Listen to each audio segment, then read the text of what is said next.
그래서 뭐 속옷을 넣어주는 건 없는데 아마 여기서는 이제 극적으로 뭔가 좀 현수를 생각을 해준다 이런 걸 좀 보여주고 싶었던 것 같아요. 사실 속옷이라는 게 가지는 의미가 되게 크잖아요. 인간의 가장 내밀한 여기까지 하겠습니다.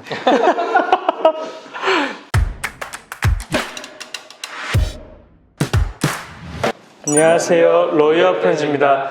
네, 오늘은 저희가 이제 어느 날 1화랑 2화를 리뷰를 했었는데 아주 열화와 같은 성원에 힘입어 이번에는 3화를 리뷰를 준비해봤습니다. 뭐 다른 거 다 떠나서 김소연 씨 얼굴이 제일 재밌으니까 바로 들어가겠습니다. 네. 네, 일단은 이 장면 같은 경우는 이제 우리 현수가 지금 이제 구치소에 입소를 하는 장면인데 신체 검사를 해요. 맞아. 네, 그러면서 이제 저는 여기서 진짜로 고증이 진짜 잘 됐다 느꼈어. 사실 항문 이렇게 보거든요. 항문에 이제 뭐 직장이라고 하죠. 거기 뭐 숨겨서 오는 거 아니냐. 네. 그다음에 이제 여기서 제수복은 이 초록색이거든요. 지금 약간 이제 개구리 똥색 같은 거. 개구리 똥 색깔 본 적 있어요? 없어요. 근데 이게 실제 구치소에서 이제 수의 색깔이랑 조금 달라요.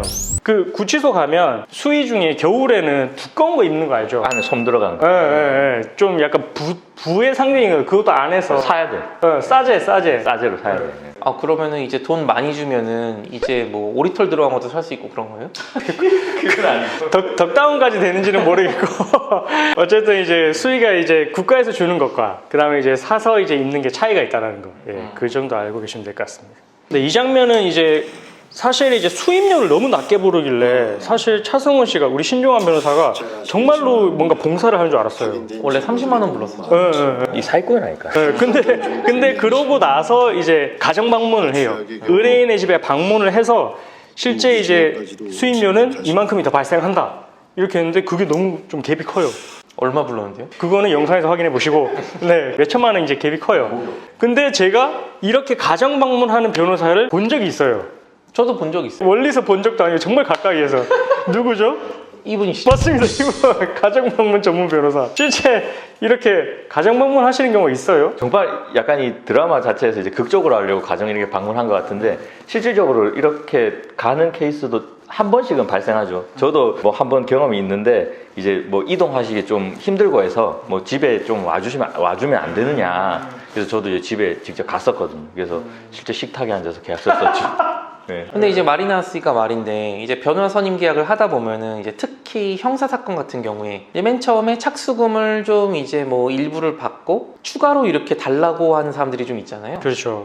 뭐 예를 들어서 뭐 경찰 조사 참여 한 번 갈 때마다 뭐 얼마씩, 재판 한 번 갈 때마다 얼마씩 그런 식으로 받다 보면은 처음에는 선임료가 그렇게 비싸지 않다고 생각했었는데 나중에 최종적으로 보니까 일반적인 선임료보다 뭐 2배, 3배씩 내는 경우도 많고 근데 그렇다고 해서 이미 그동안 낸 돈이 있으니까 이제 사임도 못 하겠고 이런 분들도 있죠. 그래서 변호사 선임 계약을 하실 때에는 이렇게 나중에 추가 비용이 발생하는지 어떤 경우에 발생을 하는지 이런 거를 확실히 물어보시는 게 좋을 것 같아요. 그래서 이분이 그런 사람의 전형적인 모습인가요? 저는 신중한 응원합니다. 일단 3화까지 봤을 때는 조금 의심스러워요. 뒤에는 뭐 어떻게 될지는 모르겠지만 일단 3화까지는 뭔가 조금 이제 앞뒤가 좀 다른 사람인 것 같은. 네. 이제 지금 보면은 이제 현수의 신상이 지금 언론을 통해 공개가 되고 있어요. 지금 이제 뭐 이름부터 시작해 성별, 나이 이렇게까지 이제 특히나 이제 얼굴까지 이제 모자이크 되지 않고 이제 나오는데 근데 사실 우리가 이제 실무에서는 보통 이런 경우가 흔하지는 않아요.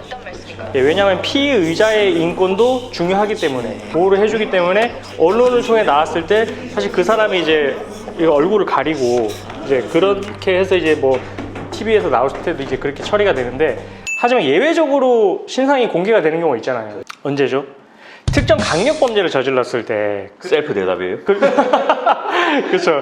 이제 그 심의위원회를 열어가지고 이 사람의 신상을 공개를 할 필요성이 있는 그런 정도의 이제 뭔가 중범죄를 저질렀는지 그런 부분을 가지고 이제 판단을 해보거든요. 사실 미성년자 같은 경우에는 그래서 예외를 두고 있어요. 신상 공개가 안 되고 이제 예외가 있는데 근데 여기 지금 현수는 사실 아직까지는 뭐 물론 이제 드러난 범죄에서는 이제 범인인지까지는 모르지만 지금 여기 살인죄로 지금 되어 있는 거잖아요. 근데 살인을 저질렀다고 해서 반드시 신상이 공개되는 건 아니거든요. 그렇죠. 좀 재질이 안 좋아야죠.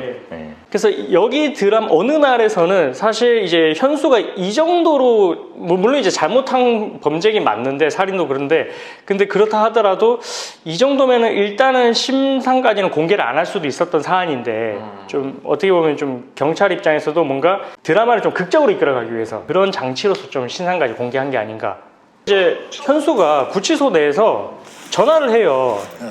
전화를 지금 이제 우리 변호사에게 하고 있거든요. 뭐 필요하면 변호사한테 전화해야죠. 전화해야 되는데 너무 좋다. 여기 어느 날에서는 이렇게 전화를 할 수 있는데 실제 실무에서도 전화할 수 있죠? 아유, 그럼요. 이제 뭐 전화카드 이제 그 구내 식당에 사가지고 하면 되죠. 네네. 라고 생각을 하지만 실제 실무에서는 전화를 못 해요. 예, 전화를 할 수가 없고 변호인이 접견을 갔을 때 그 자리에서 이제 만나서 이야기를 할 수가 있지. 사실 뭐 여기서 이제 뭐 바깥에서 전화를 할 수 있다고 하면은 거의 뭐 매일같이 전화를 할 것 같거든요. 답답하니까. 그렇죠. 예. 근데 이렇게 막 공중전화에서 이제 변호사한테 할 수는 없어요. 변호인한테 굳이 연락하자면 뭐 편지는 쓸 수 있어. 서신. 네. 그리고 요즘 코로나 시국에 한정된 특수한 상황이긴 한데 맞네. 이제 가족들이 접견을 못 갔잖아요, 한동안. 그래서 그런 경우에는 대신 시간을 정해가지고 전화할 수 있게 해주긴 했었죠. 전화 접견 있죠 요즘엔. 네. 코로나 끝나면 다시 원래대로 돌아오겠죠, 아마. 그렇죠, 그렇죠. 유죄든 무죄든 이유와 막론하고 지금 여기서 보면은 이제 우리 신용한 변호사와는 다르게 지금 이제 대형 로펌에서 무료 번호를 해주겠다고 해요. 이게 과연 가능한 일이에요? 대형 로펌에서 이런 식으로 하는 케이스가 있긴 하죠. 번호라고. 프로보노 뭐 공익 활동이라 해가지고 뭐 약간 큰 사건이라든지 좀 그런 사회적 이슈되는 사건에 대해서 무료로 변론하는 그런 케이스도 있긴 하죠. 그리고 일반 뭐 법인 조그마한 뭐 사무실 이런 데서도 뭐 무료 변론 진행하는 경우도 있고요. 예. 네, 사실 뭐 저희 사무실에서도 몇 건 무료 변론 했었고, 예, 그래서 실제로 이제 계약서를 작성할 때 영문을 써요. 그렇게 해서 진행을 할 수가 있어요. 예. 이제 그렇다고 해서 이제 무료 변론을 하는 사무실이 부탁하면 다 해주는 또 그런 것도 아니에요. 그렇죠. 사건에 따라 다르죠. 예. 사건이 좀 중대성이 있고 이거는 무료로 변론해서라도 어쨌든 필요성이 있다 그렇게 인정이 돼야지. 내가 그냥 뭐 변호사 선임료 내기 싫으니까 무료로 해주세요 뭐 이런 식으로는 안 되죠.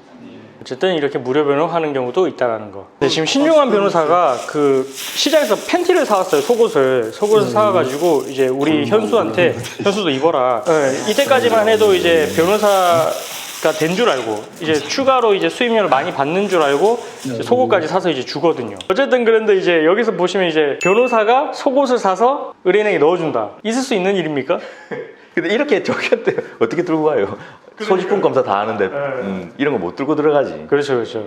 그래서 이제 뭐 속옷을 넣어주는 건 없는데 아마 여기서는 이제 극적으로 뭔가 좀 현수를 생각을 해준다 이런 걸 좀 보여주고 싶었던 것 같아요. 사실 속옷이라는 게 가지는 의미가 되게 크잖아요. 인간의 가장 내밀한 여기까지 하겠습니다.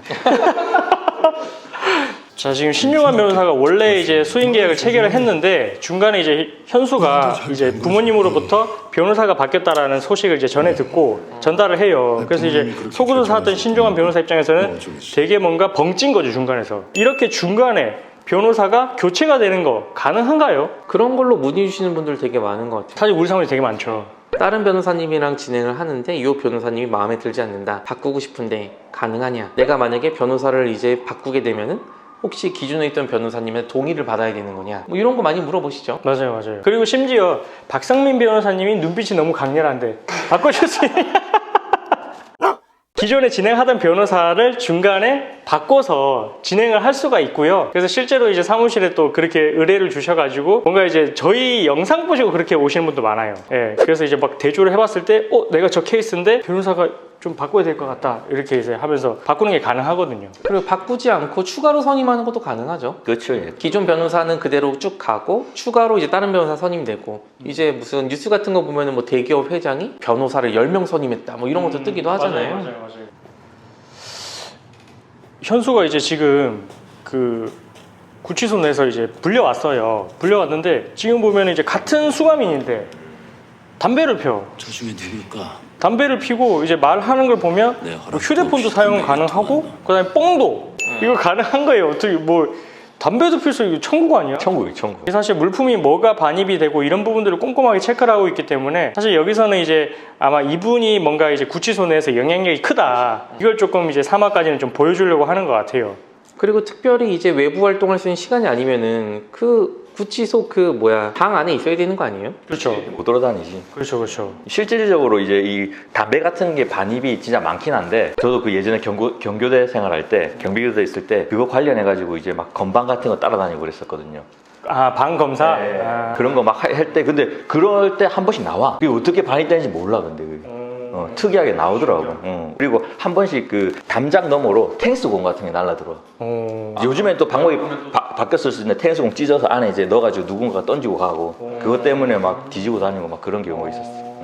어쨌든 뭐 여기서는 조금 이제 극적인 부분을 강조하기 위해서 이제 이렇게 했지만 사실 실무에서는 막 이렇게까지 반입이 사실 불가능하다는 거.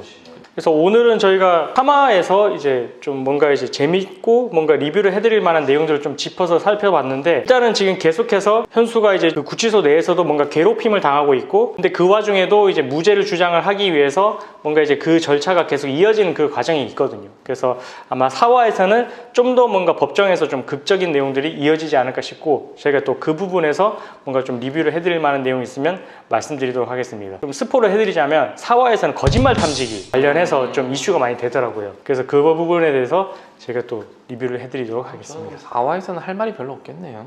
거짓말 안 해서요? 네. 네가 제일 말 많아. 네, 오늘도 저희 영상 시청해주셔서 감사합니다.